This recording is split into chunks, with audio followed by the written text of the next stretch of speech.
gonna be hanging in my company. You ain't gonna be in my company and be doing a whole bunch of bull crap. Eventually, I'm finna slide in with something. You come around me with that person waiting on that right moment. You better believe I'm praying for that moment too. You best believe I'm praying for that moment. I'm telling y'all how I'm set up. You come to me, you full of bull crap. I might not say nothing to you when you first come to me because we gonna establish something with each other. So I'm just sitting back, just chilling for a minute. But you best believe, baby, the woman of God finna come through in just a little bit. I'm waiting on that opportune moment. The Lord gonna open the door because I don't pray for the door to be open so I can talk to you and say, hey, you know that ain't right. And I ain't finna have nothing to do with it. Now I love you, but that bull crap you doing, I ain't have nothing to do with that. Now, if you want me to help you get out, I got some rope in the truck. I can help pull you out. I got some word in my belly. Can pray you out. But I ain't going that with you. And I'm not fixing to say that that's fine either. I'm not going to celebrate that either. Now, you get mad, ain't going to do nothing but expose the devil that's really operating in you. Anytime folk get mad at you saying something about something wrong that they doing, that's the devil in us. Me too. It's the devil in us. And we need to go to the mirror and face off. Sometimes you just need to look at yourself and say, you know you're nasty. I done did it to me. Girl, you better get yourself together. You tripping. You tripping real bad, girl. What you get mad about that for? What about that you didn't like? You know, what is the problem with that? What happened? What caused you to feel like that? What caused you to think like that? I talk like that to me, y'all. Why did that bother you like that? I talk to myself and I force myself to knock things away. You are not going to get mad about that, Delphine, sure ain't. You are not going to quit, Delphine, you sure ain't. I've had to persevere every week that I've been out there at Bear Store. And what's so crazy about it is the opposition that I'm feeling is coming from haters. It's sad. I know the Lord, I told you the Lord had a conversation about it yesterday. The opposition that I feel is coming from the hate. I feel the hate in the air, the tension. You got people that are so worried about me sitting in an abandoned place. Building been sitting abandoned. I've been out there 5 years. Ain't nobody been in that building. Building just been sitting there as a memory. People come by, you know, I remember we used to go in there and eat some good seafood up, and now I'm having you. They have some of the best seafood, but you ain't got nothing but a memory. All it is an abandoned place with a for sale sign in front of it. But now you see somebody that's out there doing something, and you got some type of hate and some type of issue that you sending off into the atmosphere. And I feel it because every time when it's time for me to get started, I got to fight through all these different things just for me to get through it, man. And so I took note to it yesterday. I had to stop for a minute because I'm the type of person I have to stop for a minute. If I ever stop on your butt, you in trouble. You hear me? If I ever say to you, I'm gonna take a break on about you. If I take a break and I start talking to the Lord specifically about you, He gonna show me exactly what you doing, even if it's something against me. He gonna let me see so I know how to conduct myself and how to handle it. And so I had been running so that I hadn't stopped. But yesterday what's happening here? Haters. Sending stuff in the atmosphere. Do you realize what you're doing there, Pete? I said, no, what am I doing? Because I don't be realizing nothing. You understand? I'm just a young lady that ain't going to sit at home and be a nobody. Do you hear me? I'm just a young lady that's just going to move. I don't care nothing about TV and none of that stuff like that, so ain't no purpose of me sitting down. What would I do just sitting in the house, y'all? I don't watch TV. I watch Sanford and Son. So what am I going to do? I can't even tell you what's on the news. I can't tell you nothing about the real housewives of Atlanta, Jacksonville, Georgia, wherever. I can't tell you none of that. Because I don't watch TV. I can't even tell you about a series of nothing. I don't watch TV except for football. So what am I going to sit in the house and do? I can't just sit there. I get tired, I'm like, I'm going to get out of here. So I got to go do something. So because I'm going to do something, I make myself available. I just start casting stuff out. And I messed around and cast something out, and it came back to me. And so I said, boom, well, shoot, let's get this started right here. Didn't even realize, that things would be at the magnitude of where it is, because I'm just saying, let's just get this started right here, because I'm just not a lazy person. I'm just not someone that's just going to sit around like that. And so because of that, things start happening for me. But this is my mentality. I don't look to see the worst in folk. I don't. So a lot of times, I have to stop in order to catch something that's going on that's demonic. Because I don't look to see the worst in folk. So I had to pump my brakes, and the Lord said, that's what the issue is. And so he started bringing back to my remembrance on all of the people that have come and have been asking, well, how did you get this far? Who gave you permission to be up here? So how did you get to know the man that owns this here? How did you get to know? Really? So the Lord started bringing all that back to my head. And he said the whole entire time, those were haters. There were people having conversations. And Msphine, do you realize, sweetheart, how dare you bring your family?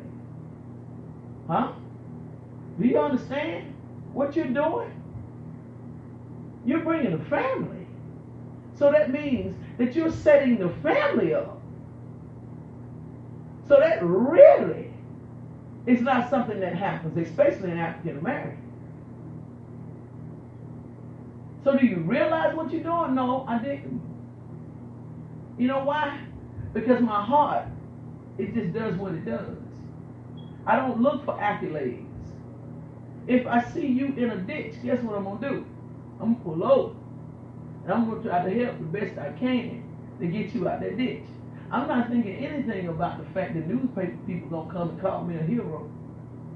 All I'm thinking about is I got to get this young lady out this ditch. See, that's what my mentality is. It's not about the accolades. If you do good, good will come back to you. You'll mess around and have stuff in your hand that you like, how in the world? Because that's how I'm at. That's where I'm at now. I got stuff in my hand. I'm like, God almighty. I'm favored even with the Bluebell people. God almighty. When I made the phone call to say I'm looking for somebody, I said, Delphi. She's back. See, if you do good, good will come back to you, y'all. It'll come back to you. Cast your bread upon waters. Give like you're supposed to give. Don't do that. Don't take nothing from God and nobody else that you're supposed to give. Don't do it. Your mind will challenge you sometimes and tell you to keep it. I've had stuff where I say, get out of the way. I'm like, yeah, give it away. Yeah, I am. So it can come back. Let me show y'all something. Go over now to 2 Kings. Let me show y'all how favor will come back. How to come back to you. I'm trying to raise up some people in this house that money is not your God. But your desire to do the right thing is your God. Money is not my God, y'all. I use money, but money ain't my God. Money be your God, you gonna get doing some stuff you ain't got no business. Some uncalled for stuff when money your God. And if money your God, it'll always keep you struggling because it's gonna always make you treat people wrong. I ain't lying. People that money they got, they're always going to treat people wrong.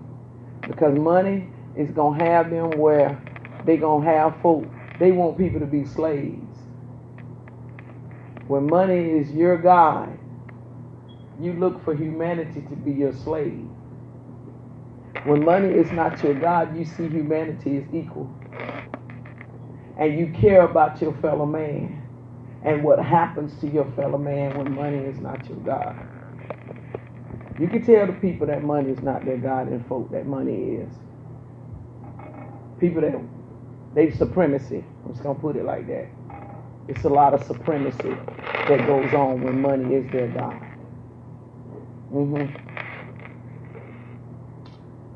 2 Kings chapter 6. Verse 1. Let's start at verse 1 here. I'll give y'all an example of good coming back. It says, and the sons of the prophets said unto Elisha, behold now, the place where we dwell with thee is too straight for us, or too small. Translated as small. So these are Elijah's sons, his mentees. He's the mentor, he's the prophet. These are the sons of the prophet, the mentees, and they say to him, hey, listen, Pop. The place where we are is a little bit too small for us. Verse 2 says, let us go, we pray thee, unto Jordan, and take thence every man a beam, and let us make us a place there, where we may dwell. And he answered, go ye. So first thing I want y'all to see is they recognize that there was a need for more. Okay? They recognize, so I need to talk to y'all that want more. You want more. You can't want more, but won't get your butt up and do more. Now, you see what they did? They told the prophet, they said, listen, the place where we at is not big enough. That's verse 1, right? Verse 2, they got busy, didn't they? So you can't be saying, I need a bigger house. I need a bigger car. I need some more dinero or some more bread. But won't do what's necessary for it.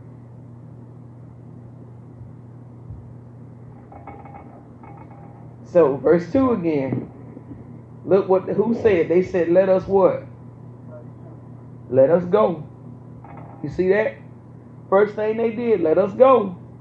They got busy. Said, let us go under Jordan. And they said, and take every man a beam. So, was it just a few people working? It was all of them, wasn't it? So that's how it is. That's how the system got to go. Everybody has got to do their part. You can't bend a corner and be a part of something when the corner comes forward if you're not doing anything, if you're not traveling with it.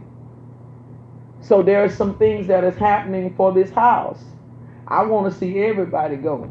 But you better make sure you got your beam.